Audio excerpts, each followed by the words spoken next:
So I'm Dr. Whitcomb. I am a physician. I'm a physician who is board certified in anti-aging and degenerative medicine. I have a practice at Ruby Isle just down the road on North Avenue, and I've spoken a bunch of other times here. We're trying to work on a project that I'm going to introduce tonight. One of our talks is we're going to talk about Wellness University, but tonight we're talking about the great American health scam, cholesterol. And unfortunately, this is such a complex topic, we've had to break this into two sections. Did you get the pop quiz? Do we have some in the back row? Do we have some more copies in the pop quiz? This you're going to see, actually, they're all going to be on the screen too. So you'll see copies of this. So what I'd like to do is, first of all, how do we get to where we are? And what's wrong and what does the data show? What's going on? And what's the real risk with our heart? Like, how do we really get heart disease? What data do I need to know? What can I do for myself? And I'm going to introduce the idea of Wellness University and that core concept.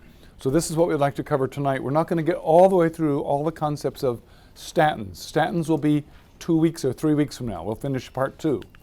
So first of all, how did we get here? Well, here's cholesterol. And if I say cholesterol to you, you're all meant to shudder and say this is a fearful thing.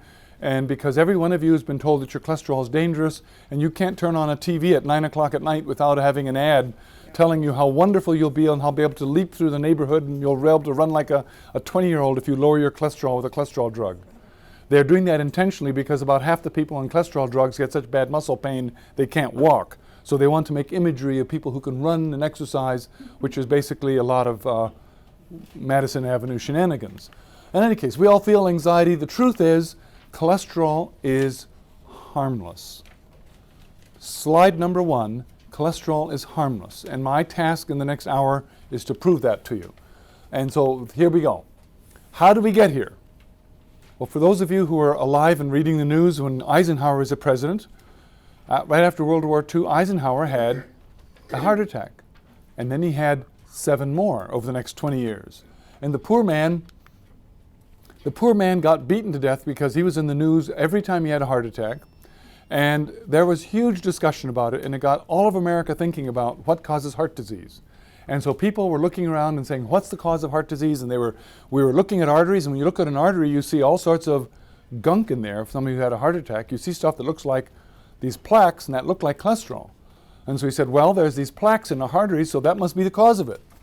So there it was, we see it, and so cholesterol must be the cause of it. And they said, well, how does that get there? Well, the most prominent nutrition guy at the time was a guy by the name of Ancel Keys. And the reason he was so prominent is for any of you who might have ever heard of K rations in World War II and the Korean War, K rations were named after Ancel Keys. So he was the one who invented them. Probably made a lot of enemies by a lot of soldiers, but nevertheless. But his wife was also a dietitian, and they were actually very involved. He was a professor at University of Minnesota, and he got asked, and he said, what causes heart disease? Well, he and his wife happened to be on a trip to Naples, Italy, and he was at the conference, and his wife was out having a good time checking out Naples and looking around, and she just sort of looked at people, and she could tell the rich people were eating an awful lot of rich food, and they were having heart attacks. And they must be having, it's because they're having rich food, and that's when they must be eating heart attacks. And so that's what she told her husband. She said, everywhere I go, I see these people eating all this rich Italian food. So the rich people were having heart attacks, and therefore they must be eating rich food. And what's in rich food? Well, it's cholesterol. Isn't that what's in rich food? That's about the sum of the science that they used. That was it. There's no data. It was just a hunch. It was their feelings. It was the two of them talking about it. Well, that was what you call a leap of faith or a deduction. Or maybe you'd call that empiric evidence, except it wasn't really evidence. It was just looking and not being very astute and sort of starting with something. But to support them, at the time, we were doing a lot of research about vitamins. And we'd actually discovered vitamin K2 by feeding rabbits a diet of pure cholesterol. And when you fed them pure cholesterol, those diets got plaque and they got heart attacks. Never mind the fact that there's never been a rabbit on this planet that's eaten cholesterol by choice. And those rabbits actually often bled to death because they got clotting defects, and that's how we found vitamin K, by adding things back in their diet. And we said, well, they were dying, so they didn't have a coagulation defect, and the doctor who found it was Danish, who spoke German, and he said coagulation was spelled with a K in German, so that's why vitamin K is called K, because it was a coagulation defect. So the idea of feeding animals a diet of pure something or other was common at the time. And so I thought, we thought Ancel Keys presented the idea that fat, cholesterol, and heart disease to a World Health Committee, and he presented to them as though it was fact. And they basically laughed him off the stage and asked a bunch of questions that humiliated him. And he was madder than a hornet because he had never been treated that way. And he was heard to mutter as he came out of there, "I'll get those guys." And that was recorded much later. So he designed the 7 Nations study. This is a very famous study. It got him on the cover of Time magazine because it answered the question, why is Eisenhower having so many heart attacks? He collected the consumption of meat and cheese and cholesterol foods from all over the world. And he called it the 7 Nation Studies. Well, he collected this data from 22 nations, but he only picked 7. Guess what happens when you cherry pick data from 7 places out of 22? You can find whatever data you like. And in fact, these are the 7 countries he picked. Dr. Houston, we have a problem here. Dr. Malcolm Kendrick took the data from the 7 Nation study and found 7 different countries that proved the exact opposite. But Ancel Keys used his data that he presented and published to say there's a linear relationship between the amount of cholesterol eaten and coronary artery disease. And that's what got the idea started. So now deep embedded in the American public brain, so Keys was a member of the Nutrition Committee of the American Heart Association, and he got them into the 1961 American Heart Association Dietary Guidelines. You ought to avoid cholesterol, don't eat eggs. How many of you have spent years of your life avoiding eggs? I certainly have. I had 3 eggs for breakfast this morning, but so you now know where I'm at. But then came George McGovern. It took a lot of people to get us in this pickle.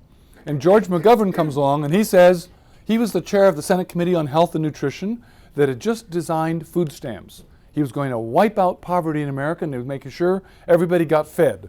So he designed food stamps and he said, we should not only take care of people who are eating too little, but we should take care of people who are eating too much. So let's figure out proper food guidelines so people don't get in trouble by eating too much food. And he said, let's design dietary guidelines. Sounds like a good idea. Well, we now know that when you get the government mucking around in your personal affairs, it may be more complicated than you think. But he wasn't wanting to do it himself, and so he had an intern working on his staff by the name of Nick Modern, who was an intern in journalism. And he said, Nick, why don't you write those guidelines? Because it's, you could just find out where it was. Well, Nick Modern was no medical training, no dietary nutrition training. He was just a journalism kid. And Nick didn't know who to talk to. But here's his guidelines. He goes off and writes these dietary guidelines that basically said, well, here's how the food pyramid said you ought to eat 6 to 11 servings. Well, he didn't do it quite that easily because Modern was in deep trouble. He didn't know who to turn to. And he figured, well, the best place in the country is Harvard. So he calls up to Harvard, and he knew one guy at Harvard who was interested in nutrition, professor of nutrition by the name of Mark Hegsted. And Hegsted deeply believed that a low-fat diet would prevent heart disease because at that time, Pritikin was just devising his diet. Anybody here know what the Pritikin diet is? Yeah, what's the Pritikin diet? What's the summary of the Pritikin diet? No fat. 0 fat, right? And not a lot of animal. So basically, I remember making jokes in medical school about when you rake your lawn, you're basically getting ready for the Pritikin diet. But and the reason I made those jokes is because when I was in medical school, I had an uncle who had 5-vessel bypass surgery, and what I didn't know is that 10 years later, on the Pritikin diet, his artery disease would be completely gone. He completely reversed his coronary artery disease by being on the Pritikin diet. So Hegsted actually was probably right. Extremely low-fat diets are the basis of what we now call Esselstyn's diet, and there's some validity to that. But the fact is you have to be below 10%. And America went from 33% fat all the way down to 25% fat. And the analogy for those of you who are my customers here is I say, folks, if you're in a Mercedes-Benz with 55 airbags around you and you're driving 90 miles an hour and you run into a bridge abutment, what happens to you? You die. So we tell you should drive slower. If you're going to drive into bridge abutments, you should slow down a little bit. So you drive down from 90 miles an hour to 75 miles an hour, and you now hit a bridge abutment going 75 miles an hour, 75 airbags around you, and what happens to you? You still die. If you want to hitch bridge abutments, you need to be doing it at 15 miles an hour. And then the 75 airbags will go off and you'll be protected and you can dust yourself off and get out and go away. Cutting down cholesterol from 33% to 25% isn't enough. If you want to affect your heart disease, there's pretty good proof that we can reverse it all the way down to, but you have to get below 10%. That's a separate issue. Meanwhile, Mark Hegsted moves to the Harvard, moves from Harvard to the USDA, and he's actually in Washington, so Nick Modern went to him and talked to him and came up with these guidelines. And basically, Hegsted called up, he talked to a bunch of different people, and actually there was a whole bunch of behind-the-scenes stuff that we'll never completely understand. We believe Colin Campbell was very influential in doing that, and Colin Campbell was excited about those first guidelines in 1978, and he said, we should have a vegan diet, we should be getting away from animal products. And when the guidelines came out, he was talking about eating whole foods, vegetables, as his source of carbohydrates. And Colin Campbell was deeply disappointed when the guidelines came out showing 11 servings of white carbohydrates a day. And that was all done behind the scenes by various lobbying groups. But meanwhile, the committee disbanded. It was a congressional committee. They wrote guidelines. No big deal. We're going home for the summer. But there was this lady by the name of Carol Tucker, who was a little bit on the overweight side and said, guidelines? We should do something with these things. I'm a little worried myself. And she said, we should do something about these recommendations. That's what's doing. And so she went to the Philip Handler at the National Academy of Science, the most prestigious scientific body in America at the time. And she said, okay, here's these guidelines that this congressional committee wrote up. What do you think of them? And you know what Handler said? It was Philip Handler, and he said, these are utter nonsense. There is no science behind this whatsoever. Oh, well, Tucker goes back to Dr. Hegsted and says, what do you think? And he says, Handler doesn't know what he's talking about. I believe in low fat, and we should be on these guidelines, follow these guidelines. And so the USDA releases dietary guidelines. And behind the scenes, there are lobbyists, just like today, that we'll never find out. And so, for example, Colin Campbell has probably participated in some of this. We're not sure what happened. All we know is that Colin Campbell wasn't really excited about the guidelines when they came out. Because of emphasizing whole foods, we ended up with 11 servings a day of white carbohydrates. And so there was some kind of behind-the-scenes stuff. And so, for example, one clue. The Physicians Committee for Responsible Medicine filed a lawsuit charging that 6 of the 11 committee members had inappropriate financial ties to the meat, dairy, food, and that kind of stuff. That was what was going on behind the scenes, and this was actually a later set of guidelines, but that was happening. Meantime, so now you have the National Science Foundation and the USDA fighting, and they go nuts. They say there's no science here. They say those guidelines are crazy. They make their own guidelines. They come out and say saturated fat's perfectly safe. There's no evidence it's bad for you. They actually turned out to be right too. And they say, don't worry about fat. The USDA leaks that report to the press. And they say the National Science Foundation has got a bad attitude, and besides, they must have ties to the beef industry, and so now the grain and carb industry. This just gets to be a big political mess. This is Washington. That's how Washington works. So here we are trying to discover new science in the middle of a political arena. That's why it doesn't work. So Jane Brody jumps in, and Jane Brody being the queen of all things diet, she's the nutrition editor at the, is she still there at New York Times? I think she's still there 40 years later. She must be in her late 70s now. But Jane Brody jumps in and says, oh, these guys that's in the pocket of industry is being hurt, and so she liked the idea of low fat. And so she jumps in and said, it must be low fat, I believe it. And so Jane Brody was completely on board with the low fat. We ought to have high carbohydrate, low fat meal. So you can go today into a Pick and Save, right, or any store want, and go look at Sendix right today. Go to Pick and Save and look and see at the grocery store and see if you can find a high-fat yogurt. Can you find a high-fat yogurt? No. Can you find a full-fat yogurt? Only if you look hard. But you can basically find everything's labeled low fat, low fat, low fat. And if it's low fat, if you take out fat, what do you put in its place? Sugar. All right. So that's how we got these guidelines. All right. The average American on these guidelines gained 1 pound a year for the next 40 years. We all gained about somewhere in the range of about 25 pounds. I gained 60, so I made up for a couple of you who didn't. Okay? And it worked really well. See what happened to our weight loss from 1978 when the guidelines came out? Look what happened to obesity. Yep, pretty good guidelines, weren't they? This is called the biggest public health disaster in history. We have poisoned America by coming out with guidelines and then letting those guidelines seep into our food supply. So Those guidelines were utterly, completely, scientifically unvalid, wrong. All right? Pop quiz. You got your pop quizzes in front of you? Yep. Jane Brody helped a lot by naming names and claiming vested interests from lobbyists for setting the agenda. True or false? It's really kind of false. She just basically mucked things up and basically politicized it even more. Ansel Keys' 7-nation study was the foundation for obsession with cholesterol and was based on good data. False. It was just a pile of horse hockey. But it was, he did get data from 7 nations, but he just didn't tell us about the other 15 he didn't tell you about.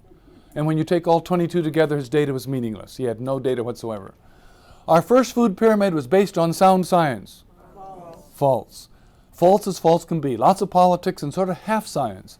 And I'm sort of intrigued about there was a little bit of half science in there because that low fat idea, but we'll get to that. McGovern had the idea he could cure heart disease with guidelines. True. Naive, but true. Guidelines have an impressive measure of success. Boy, you have a sense of humor, don't you? Okay. So we then embarked on a scientific journey over the next 20 years as scientists in America of saying, okay, let's study this. Let's bring some real research. What causes heart disease? So the first 4, Honolulu, Puerto Rico, Chicago, and Framingham. Not one showed a fat connection. All right? The 5th study, called MERFIT, cost $150 million and $15 million, involved 28 medical centers, screened 360,000 men to find 13,000 high-risk men. All right?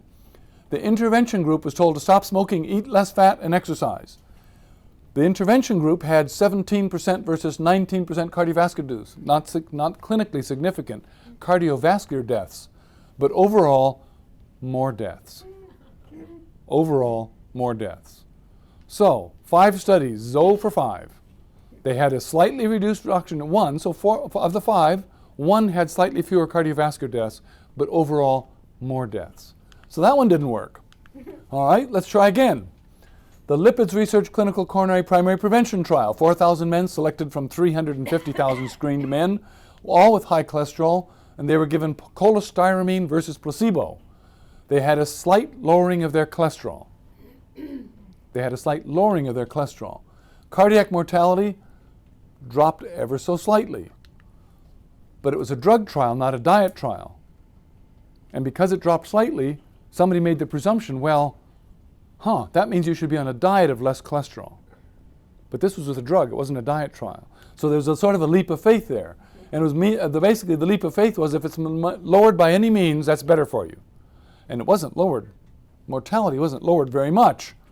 So that didn't work much. But this is basically how we got our guidelines.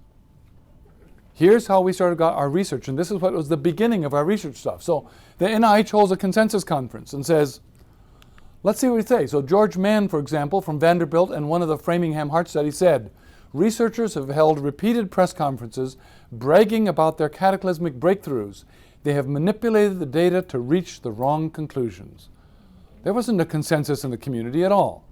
There was a wide Castelli, study director of Framingham, writes, who was the study director from the Framingham study, says, in retrospect, the more saturated fat people ate from Framingham, the more cholesterol they ate, the more calories they ate, the lower their person's serum cholesterol. We found that people who ate the most cholesterol, ate the most saturated fat, and ate the most calories weighed the least and were the most physically active. Oh, that's a problem. That's exactly opposite what you all believe the data shows. As you walked in here today, you thought if you ate a low-fat diet and ate fewer calories, you'd weigh less. But in fact, the Framingham study proves the exact opposite. The more fat you eat, the less you weigh. We haven't gotten to cholesterol yet. We're just talking about total fat. All right? How many of you have heard about the Leon Heart Study? The Leon Heart Study was published 2 years before our current ATP guidelines. Was not included or talked about in our ATP guidelines, but it was done in France. Now, my son, David, is living in Geneva, Switzerland at the moment, trading soybeans and corn, and he doesn't even know what a soybean plant looks like. I'm quite distressed by this.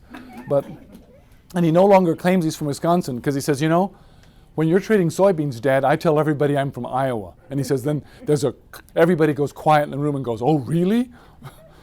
Okay, so Lyon is only about 100 miles away from Geneva, so we go through it when we go on the train when we go to see David. So they found some horrible high-risk patients. They were smokers, they'd already had a heart attack, they had high cholesterol, they didn't exercise, they ate junk food, they had high stress rates. These were all heart attacks waiting to happen. The highest possible stress patients you could get. They told them to eat a Mediterranean diet versus a healthy diet. Okay? And that's what they were told to do. And healthy meant limit fat to 30%, no eggs, no more than 10% saturated fat, and eat a gram a day of fish oil. And they got whole grains and nuts plus 1 gram of fish oil. So basically a Mediterranean diet, lots of olive oil. Study was stopped early. The Mediterranean group had a 76% reduction in CV deaths and more than 70% overall death. 76%, not 0.2 to 0.14, a 76% reduction. But you know what happened? They didn't measure the cholesterol and they couldn't prove the cholesterol went down. So they submitted this huge article to the New England Journal of Medicine, the most prestigious journal in the world. And you know what the New England Journal did? Turned it down. Said you didn't measure the cholesterol. That was the meaningful thing, so we don't know what caused it. So they submitted it to the Lancet, got published in the Lancet. So they published it in the Lancet. The Lancet published it. How many of you here take a gram of fish oil a day? For those of you who don't, we can talk to Dan afterwards, please. One of the most significant things you can do for your personal health, and they have some wonderful flavored, lovely fish oil right over there in the refrigerator. This should be the number one thing we can do for our personal health, is to make sure you're on fish oil, each and every one of you. And remember, for those of you who came early and we talked about getting your bones healthy, fish oil is part and parcel of getting healthy bones. Okay, the enhanced study, published in 2008 after 2 years of processing results. If a drug company has really good results, do they wait 2 years to publish them? They've only got 17 years of a patent. So if you're spending 2 years waiting, what does that tell you? They're really massaging the data as best they can to get whatever they can get out of it, right? Vytorin works better than any previous drug at lowering cholesterol. But plaque grew at twice the rate when you look at plaque. It lowered your cholesterol, but what did it do to plaque? Anybody here taking Vytorin? So the question is, how's that working for you? Well, let me tell you what the stock market thought of this study.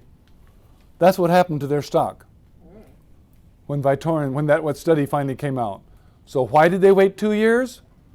Because Merck sort of knew that's what had happened to their stock when this came out. Because that didn't work. Okay, we've now had 4 studies in a row, all of which are kind of big fat duds. So the nurses study. Anybody here participating in the nurses study? That's like 130,000 of you around the country. So there might, anytime I talk to an audience, I always find, okay, not tonight. Okay, there's like 130,000 now. I think when the study was done, it was up to like 85,000. Published in the New England Journal of Medicine. 5 strategies to prevent a heart attack. We can reduce your risk of sudden death 92% if you follow these 5 strategies. Name the 5 strategies for me. Low fat. No smoking. No eggs. Daily exercise. A glass of wine. Keep up a good body mass index. Get your body mass index to 25. And have a low glycemic, low trans fat, high omega-3 fiber diet, aka a Mediterranean diet. You follow all 5 of these things, your risk of a heart attack drops 92%. Please show me where in these guidelines they show low cholesterol. They don't mention it. Cholesterol is not mentioned in the guidelines. They did not find any statistical significance with cholesterol or saturated fat. They simply said a Mediterranean low trans fats and a little bit of omega-3 fat, preferably from fish. Now, isn't that interesting? Now you're going to see, okay, this is real science. Now we're getting some real science. Now I got data. I can tell you 92% reduction in your risk of dropping dead. Now, I was an emergency doctor. I made my living trying to get you back from being dead. So do I want you to have a 92% chance of cutting my business? We won't go there. Okay. Conclusion. Now, this is the cardiologist, Michael Logerel, the French cardiologist who led the Lyon heart study. You know what he said about cholesterol? He's only published 1 book in English, and that book was, we can summarize in 1 sentence, cholesterol is harmless. But the book he wrote in French was statins, the near perfect sexual crime. because when you take statins, we'll get to that next week. All right. Pop quiz on studies. The nurses' study has cholesterol as its first item of importance.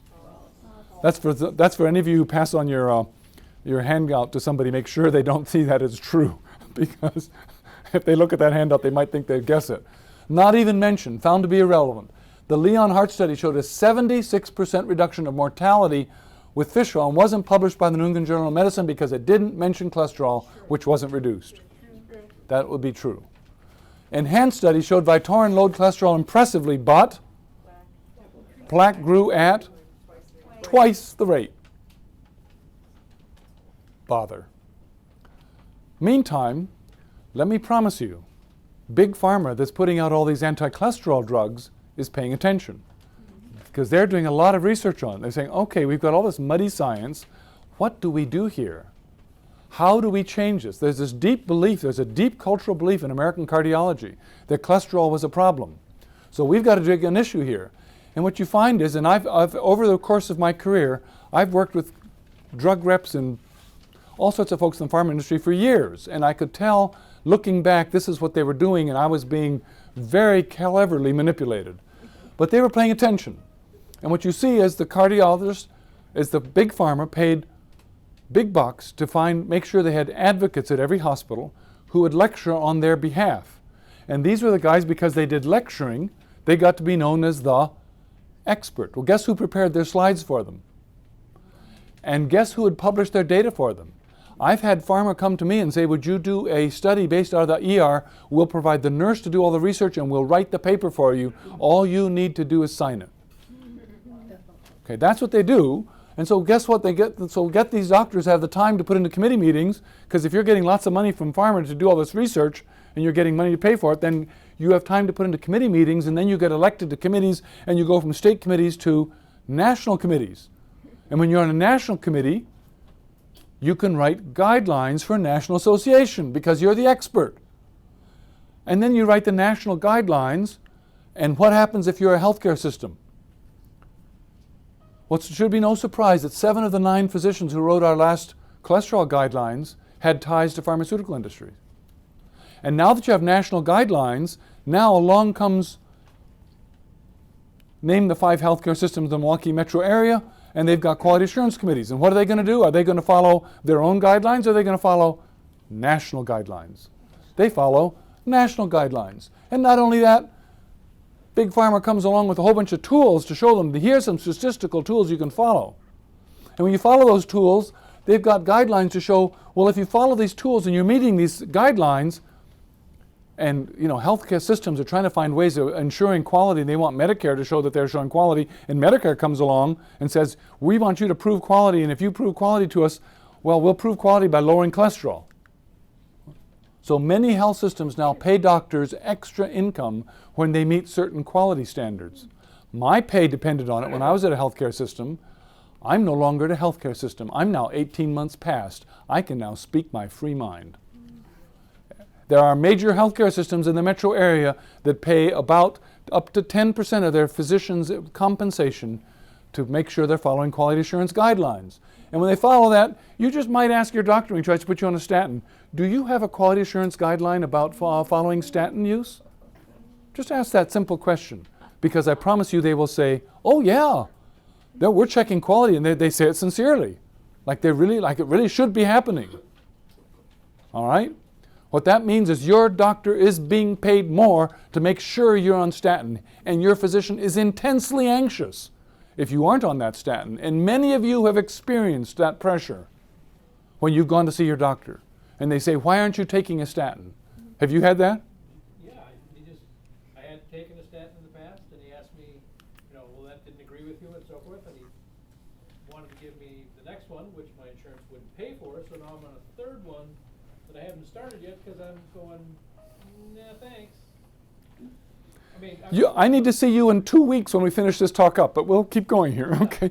I just heard this story hundreds of times, and I have so much fun in the hiking club. Last night I had another person in the hiking club. We had a 5-mile hike, and this person in the hiking club was talking to me because they were being put on statins. They wanted to know how they could get out of it. And I had a wonderful talk with them for about 3 miles. It was kind of hot and sweaty last night, but it wasn't bad. We had a good talk. What causes heart disease? The problem is that the reason I do this in 2 talks is this is a complex picture. So you can't just talk about statins and cholesterol without looking at the big picture. What's the real cause of heart disease? Your number one chance of dying in the next 10 years, 50% chance, if you die, 50% of the people who die in their 50s and 60s are going to die of heart disease, of men. So this is a big issue. We've got to address it. And what causes heart disease is inflammation, oxidation, glycation, and stress, not cholesterol. These are the things that cause heart disease. And so what's inflammation? Well, sunburn's acute inflammation. That's acute inflammation. A sprained ankle is acute inflammation.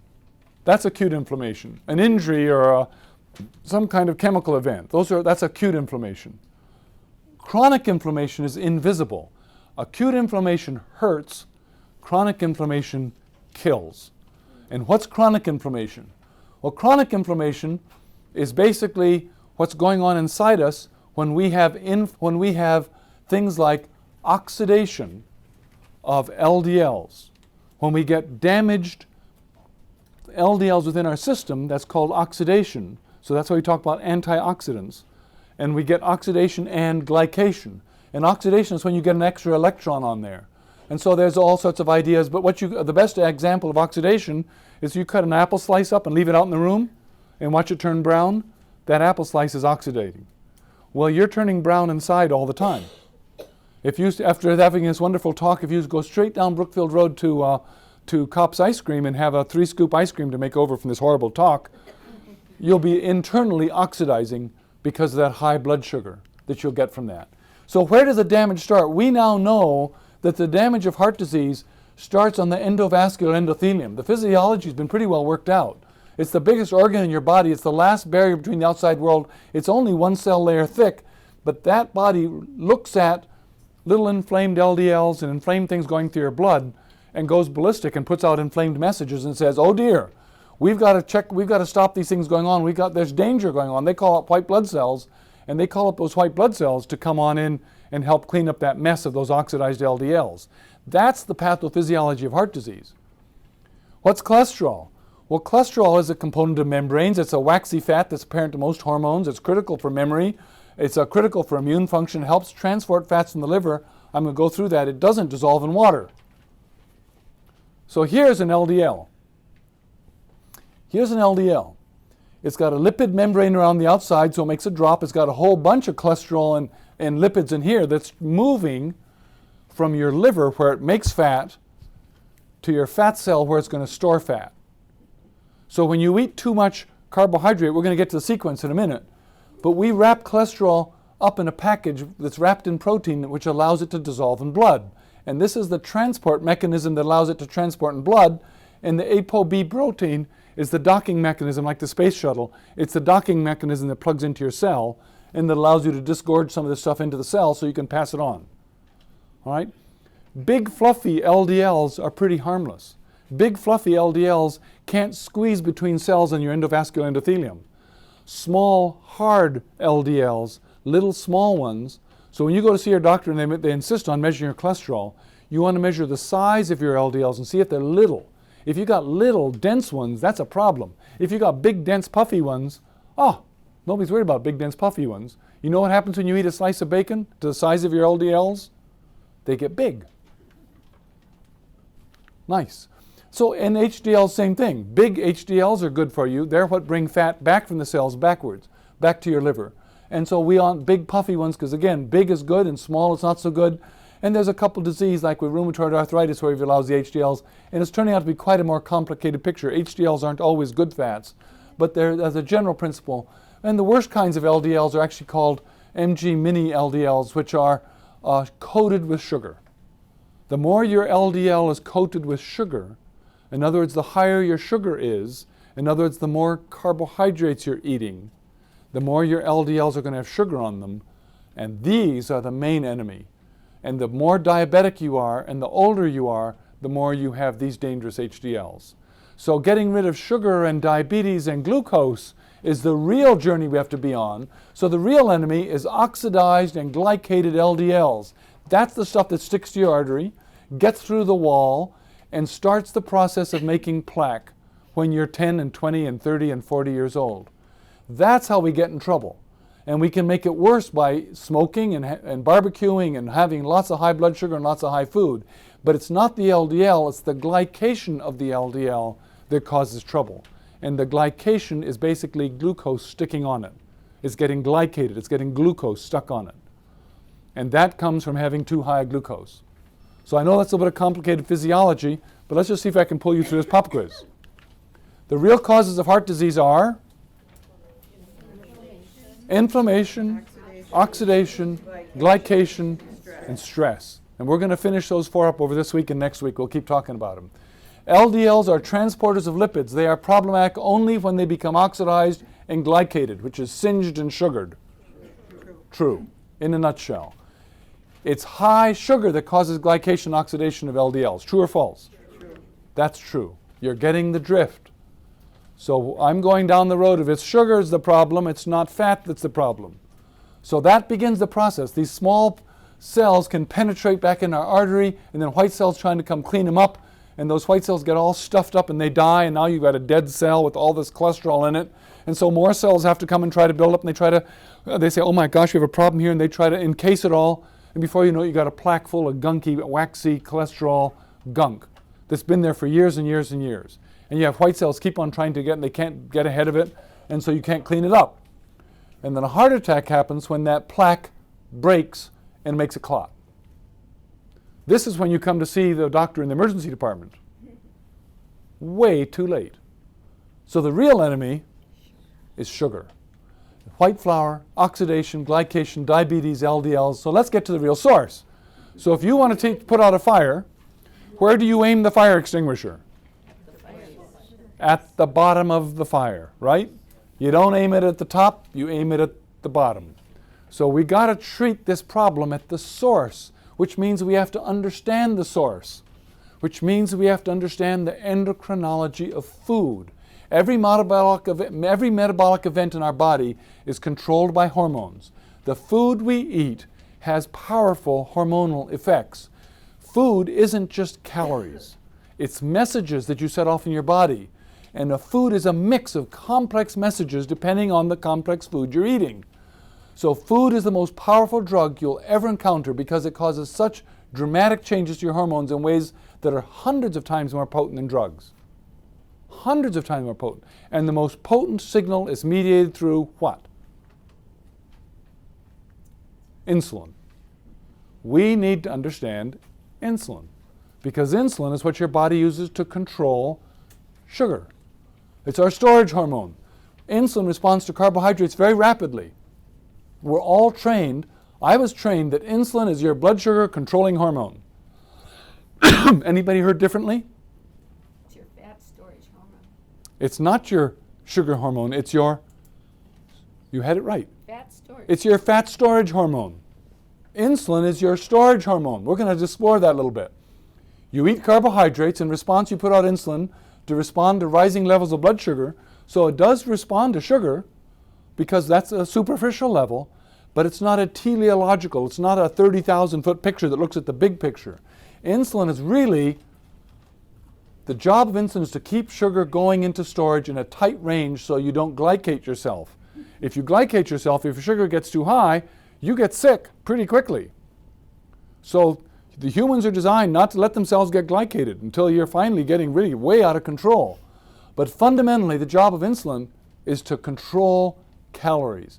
And fat cells storing calories, a fat cell that's storing calories can't share calories. So if you have a fat cell that's in storage mode, it can't be in sharing mode. All right? So if you want to lose weight, a fat cell that's in storing mode can't lose weight. So anybody here who wants to lose weight has to address the problem of insulin. Not the problem of diet. You have to say, what makes my insulin go down to nothing? So insulin signals fat cells to be tight shut. It puts them into storage mode and fat cells can't import and export at the same time. So I want to define a couple core big 30,000-foot picture ideas. Annual food timeline. Here's the annual year. There's April to August. You are now a hunter-gatherer in Wisconsin. You're walking, this is 1,000 years ago, you're dressed in nice Indian clothes and, What do you find in Wisconsin that you can eat between April and August? Berries. Berries? Bison. Can you find any? What did you say? I said berries. Berries in this area, maybe, I guess some blueberries. Yeah, April, blueberries show up in August, maybe in July. Some blueberries. What else? Dandelion leaves, spinach, asparagus. But fundamentally what you find is green stuff. You find green leaves growing the first 4 months. All right? Hunter-gatherer finds, so you go to the farmer's market right now and you'll find spinach. That's about all they got. A couple peas, but spinach. All right, so that's what you find. Hunter-gatherers can find these foods like that. Or else a deer or a rabbit, if they'll hold still. If you come to my yard, you can have all the rabbits you want. Okay, from August to November, what do you find at the farmer's market, or if you're a hunter-gatherer walking across Wisconsin? What do you find? Squash, root vegetables. You find all sorts of foods that ripen, like corn and peppers and potatoes and beans, and all of these foods are called carbohydrates. Pumpkins or squashes or foods that ripen at the end of summer are typically larger fruits that have a lot of carbohydrates in them. So what does that tell your body? You're now in September. If you find an apple tree, what's your job to do when you find an apple tree? Eat them all. Eat every apple you can get your hands on, because what's going to happen to the apple tree tomorrow? They're going to die in the winter. There's going to be no apple tree in November, right? So you eat every one you can. What happens to your blood sugar? It goes up. What happens when your blood sugar goes up? To your insulin? Store all those What calories. happens? And you store those calories. So hunter-gatherers would find carbohydrates and eat every one they can find. Because who makes it through winter? Those who ate every one they could find, or those who shared with somebody else? Right, those who stored. So our body was designed to eat carbohydrates. And so we have a feedback loop in our brain that says, when you find a carbohydrate, what do? You eat it, and then what do? When you find a Girl Scout cookie, what do? Gobble it. And then what do you do with the next Girl Scout cookie? Eat them all. And then what do you do with the next Girl Scout cookie? Has there anybody here ever not eaten a row of Oreo cookies at one time? I have tried many times to have just one. I have rarely stopped at the end of a row. Has there anybody here who's eaten less than 6 cream puffs at a time? Okay, no, won't go there. All right. State Fair is coming and I'm looking forward to it. All right. So we find carbohydrates, but carbohydrates are also a signal to our body that what's coming next? November to April is, what do you find in the farmer's market November to April? It's closed. You're a hunter-gatherer, what do you find in November to April? If it holds still, you can get one. But they don't hold still. So you've got to go finding it. So what food are you eating this time of year? The only food you're eating is meat for 6 to 9 months a year, or some green vegetables. All right? So we're meant to be eating carbohydrates only for 3 months of the year. That's how we were designed in our annual approach to food, and now we've discovered something called Pick and Save and the silo. And the silo stores things, and we can make you carbohydrates year-round, so you can get wheat and cookies and Krispy Kremes and French fries anytime you want. But that's only new in the last just couple hundred years, and maybe the last 1,000 years of human evolution. Okay? So the question is, so carbohydrates appear what time of year? What follows carbohydrate time? Who's going to survive winter better? What do you want your body to do in September? You want to store calories. What's the hormone that makes you store calories? What percent of the year do you have carbohydrates? What percent of the year do you have meat? What percent of the year, do you know that green plants are about 50% protein and very low glycemic index? So you really don't get much insulin response in March through July. So insulin is only a hormone for about 3 months a year. In America, we now make it our hormone year-round, because I can go to Pick and Save and buy low-fat yogurt anytime I want. And it signals to my body that I'm now eating high sugar. It must be October. Winter is about a month away. Except winter never shows up. All right? So insulin is our storage hormone, our survival hormone. If you don't store, you're not going to make it through the winter. It means carbs are here. It's time to store. When you eat carbs, your brain says, eat more, eat fast until you're stuffed, because if you don't, you'll die. At least that's what I do. So when Krispy Kreme opened up I'm not sure how many of you heard this story before, but when Krispy Kreme opened up on Oklahoma Avenue, I was still an emergency doctor. I had a night shift coming up, and I went down there at 11:30 at night. There's a line. This is amazing. And here's all these little hot donuts going through the front, and I get a dozen donuts, and I put them on the seat of my minivan, and I'm at Highway 100 in Oklahoma, and I start driving down Oklahoma, and you only need one hand to drive, and they're warm. So I have one. By 92nd Street, I'd had 3. By 76th Street, I'd had 6. By the time I got to the garage, I'd had 9, and you know, it's really stupid to take 3 into the ER. So I just finished them up. And I worked like I was buzzed that night for about 2 hours, and then I remember crashing so badly. It was just awful. But you know, if you don't eat and don't eat fast, you're going to die. That's the instinct we all have when we get carbohydrates in our brain. All right? Winter's coming, and now we get carbs whenever we want. So let me define for you another idea. That's the insulin trap. The insulin trap is this. Your body wants a blood sugar of probably actually 55 to 60, but we're going to say 80 because that's what our norm is in America. And now you eat a piece of toast for breakfast. What happens to your blood sugar when you eat a piece of toast? Goes up a little bit. We now know there's lots of evidence when you eat carbohydrates, it'll go for about 3 hours. All right? When your blood sugar goes up, you put out what hormone? Insulin. How long does insulin last? Is there a nurse here who knows how long insulin lasts? Insulin lasts 8 hours. So carbohydrates give you pressure up for 3 hours. Insulin gives you pressure down for 8 hours. There's a mismatch. 3 hours versus 8 hours. So for 5 hours, you've got downward pressure and you've got competition because you are storing calories for 5 hours, but you didn't have enough calories to last that long because you just had one slice of bread. So you have to eat either every 3 hours or you feel crummy. And so you have to eat more. So your fat cells and liver are competing with glucose for your muscles and brain. And so your muscles and brain say, I don't feel good. Your muscles feel weak, so you lay on the couch. Your brain feels, I feel awful and tired to have to take a nap. And so you do what I call Brownie-seeking behavior. So we could call that hypoglycemia, or you just basically don't feel good. You have no energy, so you have to eat more. And when you eat more, you gain weight. So the insulin trap is basically, you needed 100 calories, but you put 10 of them into storage. So just to break even, you had to eat 10 more. So that has a huge implication on obesity. The reason we are overweight in America is not because you are a lazy slob and are eating like a pig, but that's what America tells you. We are overweight because we are fed the wrong food. And then our body gets us caught in the insulin trap, and then we feel rotten because our brain says, you're starving to death because I can't get any calories because all your fat cells are shut tight. Your fat cells don't share calories, and so you can't get to those calories. So you feel rotten. So the implications are huge because what it means is we've had it backwards. In America, we blame you and say you're overweight. If you just eat less and exercise more, you can lose weight. That's just not true. You have to eat the right food with the right hormonal response, and you have to sort that stuff out. So that's the insulin trap. So pop quiz on insulin. Insulin is your glucose-controlling hormone or your storage hormone? Storage. Okay? If you secrete insulin, your fat cells are slammed shut, meaning you are carrying around an energy supply you can't get to. True or false? Like a backpack. Humans used to need insulin for about 6 months a year in Paleolithic times. True or false? False. Probably about 3 months a year. Okay? Only when so the question is, what economy does your body run on? And I want to introduce an idea of 2 economies.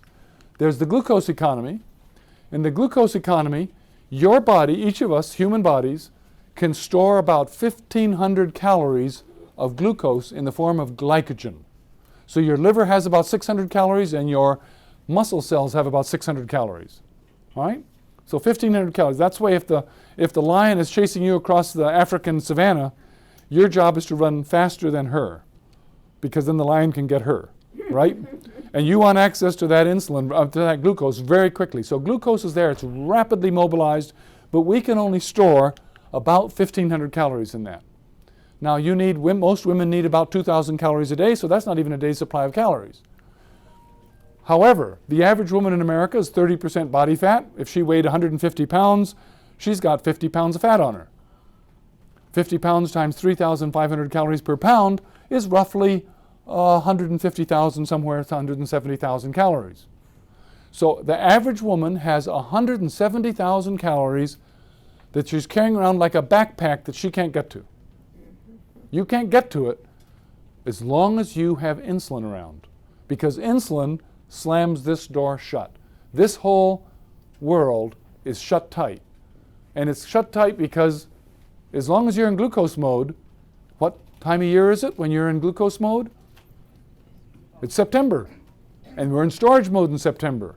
And our body has this one little nasty little secret, and that is it takes about 7 days to transition from this economy to this economy. Now in healthcare, we tell you your brain has to run on glucose.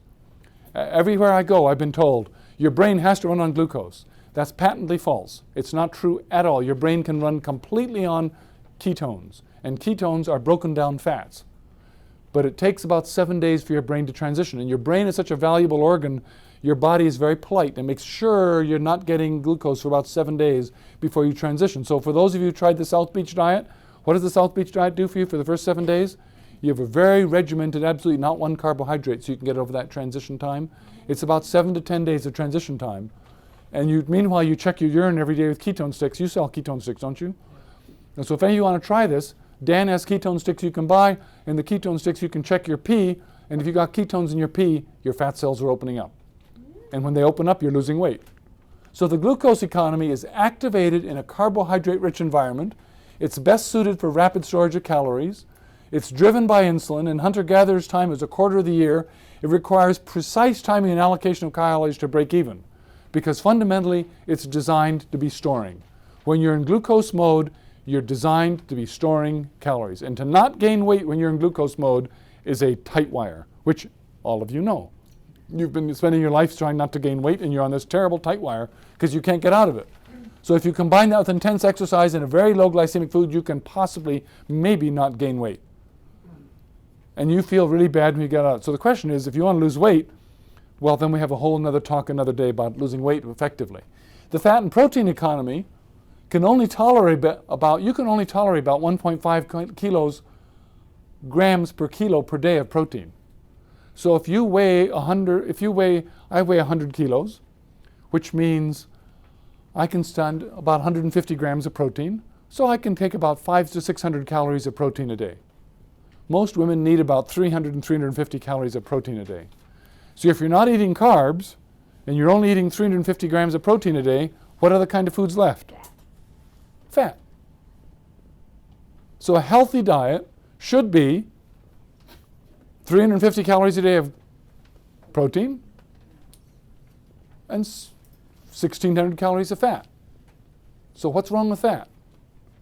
How can we demonize fat? If you want to lose weight, we've got to get you on a fat diet, because that's the only way you're going to turn off insulin, and then your body's going to say, oh, this must be winter. We'll share. Our fat cells will open up and we'll share. And that's how you lose weight. But meantime, the remainder of the fat, and the tricky thing is it requires about 7 to 10 days to transition and the utilization. So it's managed by the absence of insulin, and there's a smooth access to calories, and you stop feeling hypoglycemia, and the rest of the body, your brain gets first dibs. So that's good. I don't want to go too far down the fat economy, because that gets down to weight loss, and that's not what we're here for. But what's the sequence of cholesterol? The sequence of high cholesterol in your body goes as follows. You're in a glucose economy because you have carbs available to you year-round. You only can store 1,500 calories. So you eat a slice of bread, and your glucose economy is at capacity. You're at 1,500 calories. And you eat an extra 100. What happens? What happens to your blood sugar? You actually ate an extra, so the blood sugar you're eating goes to your muscle cells, and your muscle cells say, sorry, we're full. We've already got all the glycogen we can store. So the glucose goes to your liver, and the liver says, sorry, we're full. We got all the glycogen we can store. So your blood sugar goes up. When your blood sugar goes up, your insulin goes up. When insulin tells your liver to make fats for storage, so your liver starts to making fats. Because say, we got this extra glucose floating around, it must be September, we got to store calories, so your liver starts making fat. And when your liver starts making fat, you start making it. But your liver is here, and your fat is stored here, right? And so to get from here to here, you have to go through your blood. So to get through your blood, you got to put it in protein and wrap it in protein so it'll dissolve in blood, and there you are. That's how you make an LDL. So you make an LDL when you eat carbs. And what do we do in America? We're telling you to reduce your LDLs by taking a statin? That's insane. That's not treating the cause. That's basically doing an artificial thing way after the fact. And meanwhile, it gets worse. Because as you gain weight, your fat cells become insulin resistant. So as your fat cells get bigger, they don't seem to gain in insulin receptors. And you have to have two receptors next to each other. So when their fat cells get bigger, now you have to have higher and higher and higher insulin level to get the same level of sensitivity. So you get harder and harder, and along with insulin comes inflammation. And what causes heart disease? Oxidation, inflammation, glycation, and stress. And so pop quiz on worse. Your glucose economy was designed in human history to be activated for 6 months a year. True or false? False. It's 3 months a year. We're living in a 12-month-a-year mode, but actually we probably didn't ever have that in our human history. We have a positive feedback loop with carbs, the Girl Scout cookie phenomenon. True or false? True. We have a positive feedback loop, every one of you. We all are designed with it. When you eat carbohydrates, they taste good. You eat rice, you eat bread, you eat cookies, you eat Krispy Kremes, and you eat the whole box. All right? Patently true. Try 1, try 2, have 6. You make LDLs in order to process glucose, transport the fat, and store the calories, all started by too many carbs. True. So now you know how LDLs get started. We can't talk about statins unless we tell you and you understand how your body makes LDLs. So it makes perfect sense to give a medication to lower your cholesterol with a drug so you can continue to eat those Girl Scout cookies.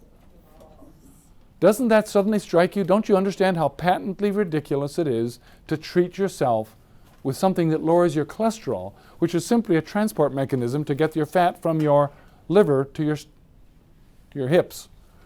True. It makes perfect sense if you're an executive big pharma company. It doesn't make perfect sense if you're trying to figure out how do I take care of my health in this complex world. That's where it doesn't make sense. So conclusion. We got the cholesterol and fat guidelines through a messy political, economic, egotistical process that got subverted to others' agendas. That's just what happened. There was just a mess going on. It was impartial science. We hadn't had enough time for science to play out. 2, the real causes of heart disease have more to do with the process by which we metabolize sugar and the inflammation, glycation, oxidation, and then the stress of worrying about taking cholesterol. 3, insulin and glucose metabolism might be more important than cholesterol by a country mile. That's the real story for heart disease. And 4, our body is designed to run on fats for much of the year. That's our ketone economy. But we have to talk about the right fats. And that's a separate issue. So what will work for me? Well, I think we ought to develop the idea of a data dashboard. And now the marketplace is coming up with them. What's very fascinating, I think, does anybody here know your blood sugar? Lots of people know your blood sugar, right? Does anybody here know their fasting insulin? No. Does anybody here know their hemoglobin A1C? Okay. I think we should all know all those numbers because they are all giving us a picture of what our risks are. So we should actually know our C-reactive protein and our ferritin and our hemoglobin A1C. And so there's a company now called Predix, or actually it's called Tethys, but it does a test called Predix. And their logic goes as follows. It is so important for you to know these data because for those of you who want to reduce your risk of heart disease and diabetes, do you know how much it costs America to take care of one diabetic for a year? $10,000. It costs America $10,000 a year to take care of a diabetic. Anybody here want to sign up to become a diabetic? Heck no. Everybody would like not to be diabetic. So do you think it'd be useful for you to learn how on your own to reverse your diabetes? Of course it would be.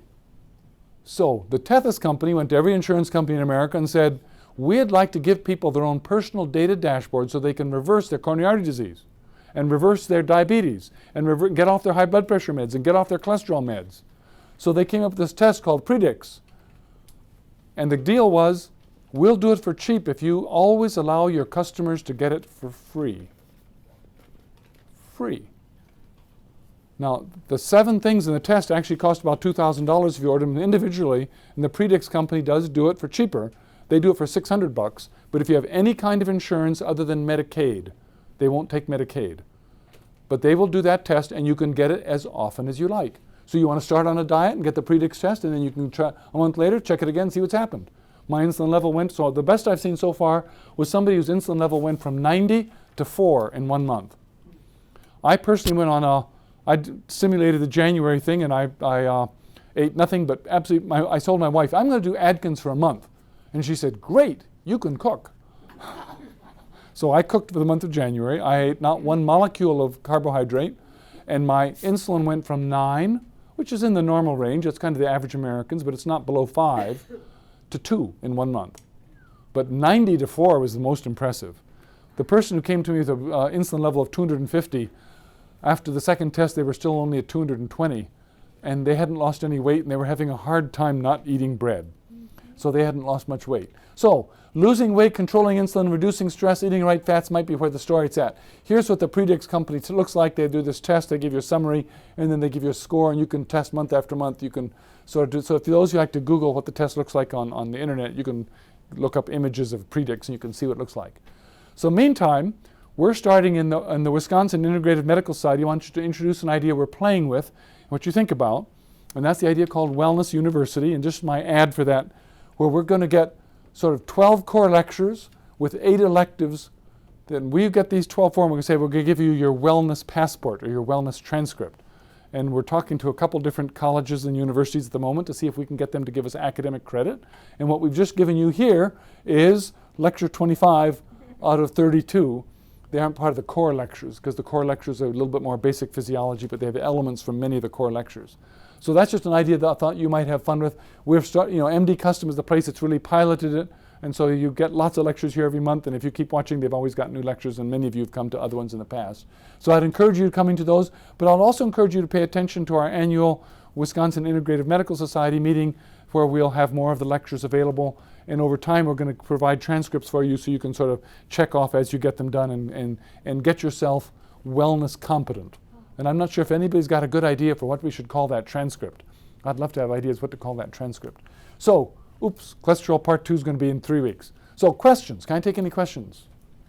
That's a lot of material to hold up, doesn't it? That's not kind of what you're expecting, but I wanted to give you the feedback for what takes to get started. Yes? Well, I'm confused about carbohydrates. I always thought of carbohydrates as bread or cakes or things like that. Yes, ma'am. You're saying that greens are what we should be eating?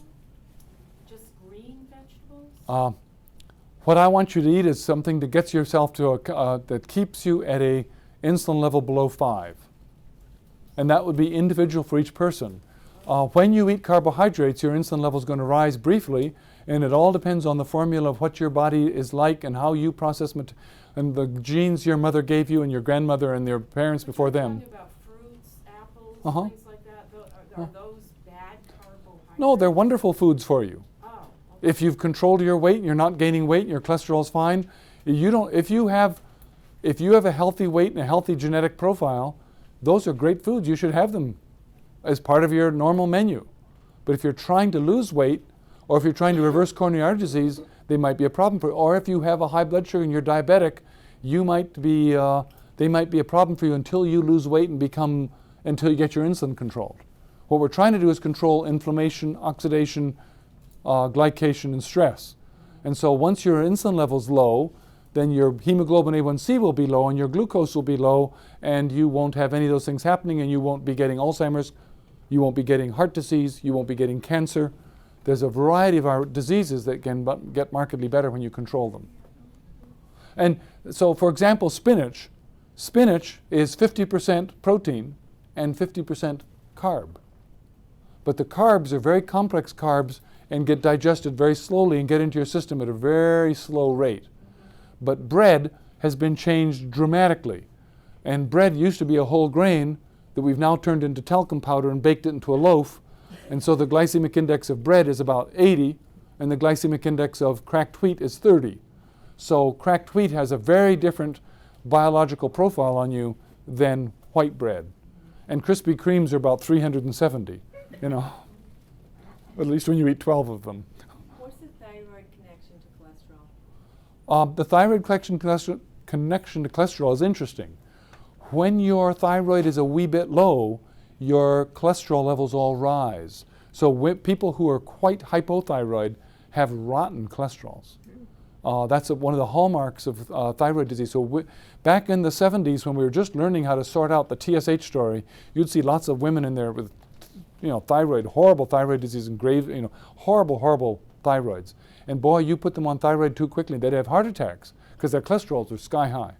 And but that wasn't their cholesterol that was the problem. That was they had inflammation going on in their bodies from the low thyroid. In the anti-aging world, we never talk about one gland in isolation. We talk about triads. And we have thyroid, pancreas, and cortisol as a triad. And you can't have any of those three. You can't affect your thyroid without affecting insulin and cortisol together. So, yes? What about using something like metformin to help you transition to different? I think metformin's a magnificent drug. Every single faculty in my anti-aging program is taking it. Even the skinny ones. Metformin's a magnificent drug. The reason for that being is there's the following kind of data with metformin. If you take 220 women with breast cancer who've had their breast cancer get away from them, so they now have metastatic disease, they've failed surgery and chemotherapy, and they now have spread disease, so they're in trouble. They're going to die over the course of 5 years. But if you take the 32 women in that group who are diabetic who had metformin, they lived 40% longer.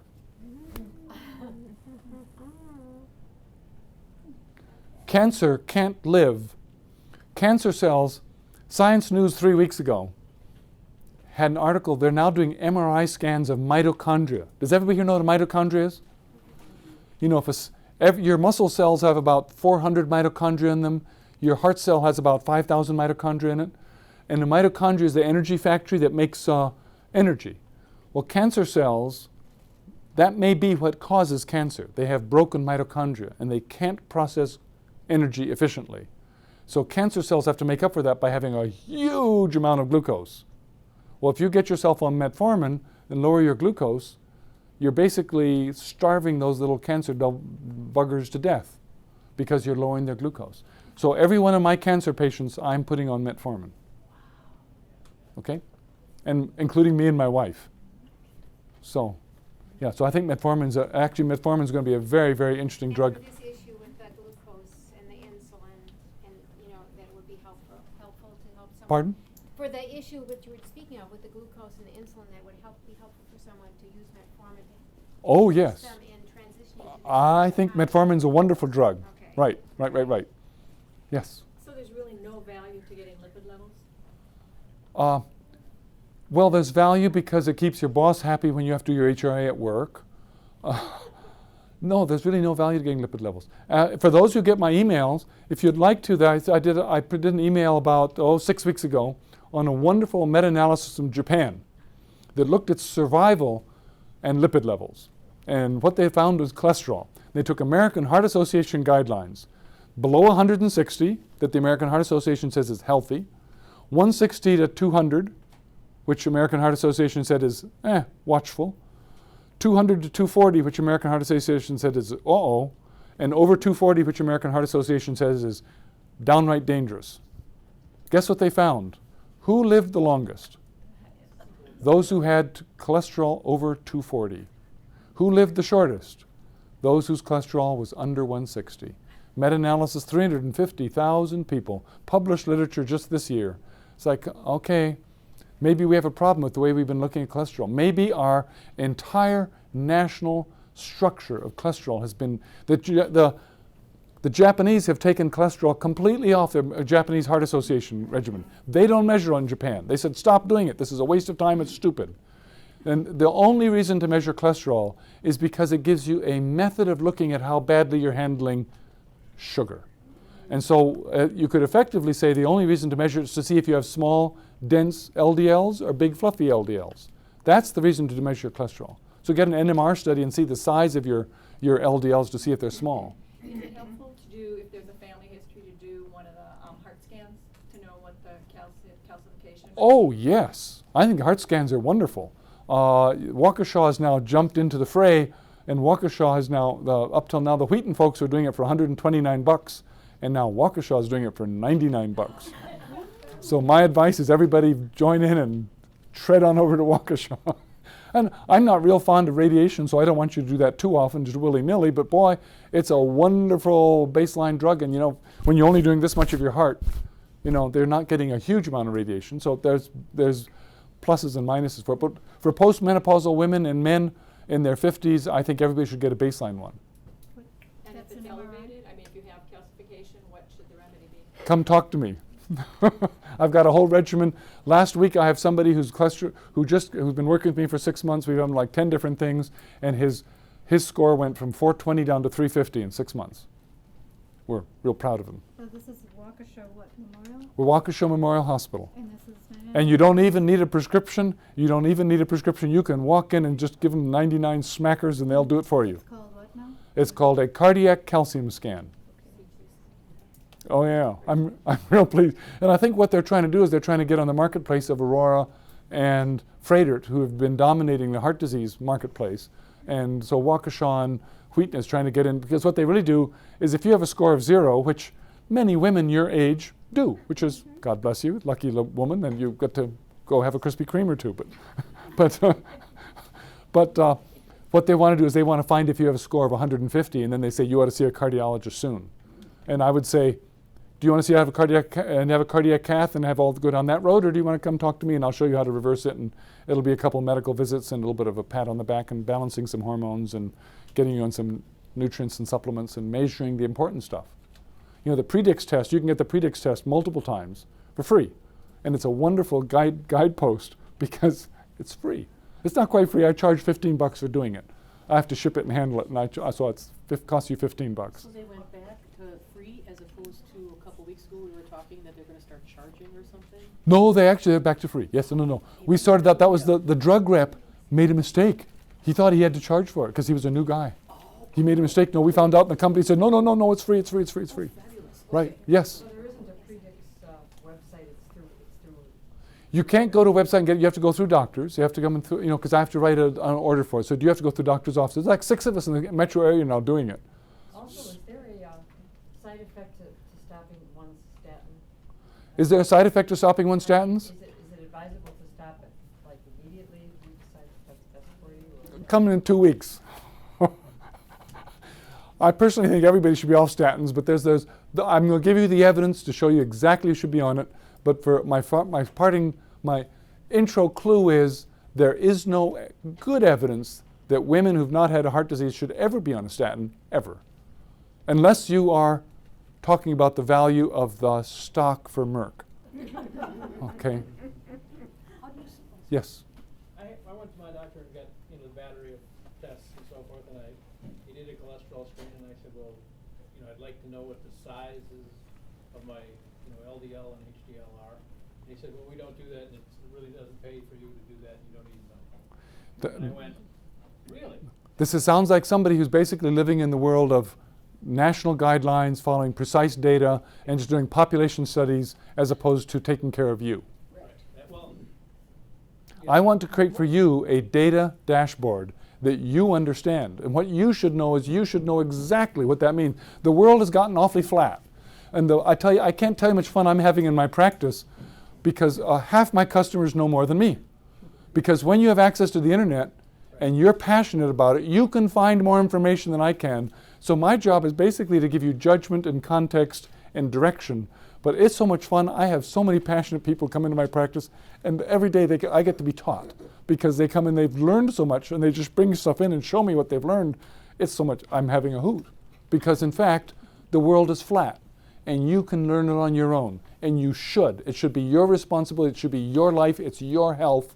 You should understand it. So my job is to give you context, judgment, and vision, but you'll learn it on your own. And it sounds like that's why you're here tonight. We'll come back in 2 weeks. We got some more good stuff to go. the last time I was in to see him, he said, well, what are you taking now? And I said, well, you prescribed it all, and it's in that file in front of you. Don't you know? Right. And he made me go to the pharmacy to get a list of what I was doing. Oh my God. Now, for those of us who are having, if you can't change your lifestyle and exercise and eat different food and lose weight, then sometimes maybe a statin might be the only way you can help some things. And actually, I prescribe statins in a very few limited places because they are actually anti-inflammatory, but at a much lower dose than the cholesterol lowering level. So, I haven't worn you out yet. No, you still have questions. Okay. What is the story of you transitioning from an ER physician to what you're doing now? Oh, that's a fun story. How much time have you got? But I'll give you the summary. Do you know I have a clergy wife pastor. Do you know the story of Paul on the road to Damascus where he got hit up in the side of the head by the good Lord who said, Paul, get an attitude adjustment here? I had one of those. I used to speak widely on Aurora's behalf all over Wisconsin. I was their wellness teacher and educator. And I would say to people, if you're having heart disease, do you want to go to a hospital where you see a doctor who does 100 caths a year, or do you want to go to a hospital that does 1? And it sounds like the obvious answer is you want to go to the doctor who does 100. And about 10 years ago, it hit me like a thunderbolt that was the wrong answer. Because the technology was there to reverse it. Deep in my subconscious, in 1973, when I was at medical school, Aunt Donna called me up and said, Uncle Paul's having chest pain, they're taking him to the hospital. I'm at Yale in New Haven, Connecticut, and she's in Columbus, Ohio. I said, call me back, I'm a medical student, what can I do? But Aunt Donna thought I was a medical student, I knew. 2 hours later, they're taking him to open heart surgery. Riverside Hospital is the second hospital in America to start open heart surgery. Paul had the first person to have 5 vessel bypass surgery at Riverside Hospital. Paul was a fencing contractor, but he had access to the library before the internet, and he was a reader. And he was one of those stubborn old farts who would go and read. And he just basically read and read and read, and he found out the Pritikin diet. And he went back to Aunt Donna, and Aunt Donna was a marvelously creative cook, and he says, let's do the Pritikin diet. And Aunt Donna said, okay.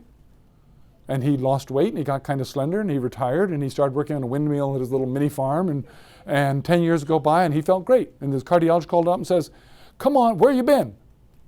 Here. How you doing? Great. Come in and have a cardiac cath. No. Please. You pay for it. Okay. So he finagled them into paying for it because he didn't want to pay for it. He was feeling great. And he had completely reversed his coronary artery disease. In 1982, I didn't pay attention to Paul. I should have changed my career in 1982 and said, this is the beginning of cardiac disease. We should completely change what we're doing. He had proven, in the N of 1, it wasn't a big study, but in my subconscious, I knew that you could reverse coronary artery disease. And I've been watching that for years saying, how do people do it? What is it? I've been sort of thinking about it, saying, what's going on? What's going on? So when basically, I spent 2 years trying to get Aurora Healthcare to instigate vitamin D guidelines into Aurora Healthcare's guidelines, and I couldn't get them to do it. If you actually go to some Aurora pharmacies, there are many pharmacists who agree with me. When you go to some Aurora pharmacies, you'll still see my face in their pharmacy 2 years after I left Aurora. And you'll see my face where it's recommending 2,000 units a day. But I couldn't get them to institute it because they're not in the business of keeping you well. They make their money from treating people who are sick. And I'm now 18 months past my leaving them. And for the first 18 months, I could get in trouble by saying honest things, but I can't anymore. That's just the truth. Healthcare systems are designed and paid for to treat illness. Insurance companies are designed to pay for illness. I was being asked, how come I don't accept Medicare? That's because I'm not doing treating illness. I'm treating wellness. I'm catching people early and showing them how to interpret their dashboard of data and saying, we're going to create a dashboard of information. When you drive your car safely because you can see your speedometer. When you drive through Elm Grove, do you watch your speedometer closely or do you just look at it once in a while? In Elm Grove, you look at it constantly, right? Because you have learned, otherwise you'll be paying my property taxes for me. Thank you very much. We look at the data in our car as often as we need to, every time we need to, whenever we want to.